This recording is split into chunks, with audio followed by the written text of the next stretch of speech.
Hello, teacher. My name is Santiago Yaguana. I am in 90 years course B.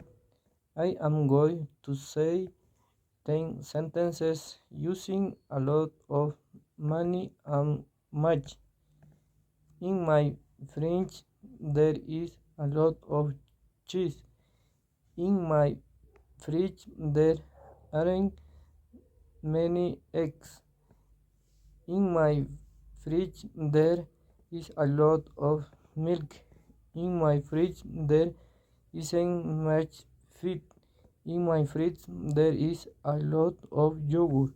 In my fridge there aren't many bananas. In my fridge there is a lot of honey. In my fridge there aren't many lemons. In my fridge there isn't much cream. In my fridge there aren't many watermelon. Thank you, teacher. I see you in the next class.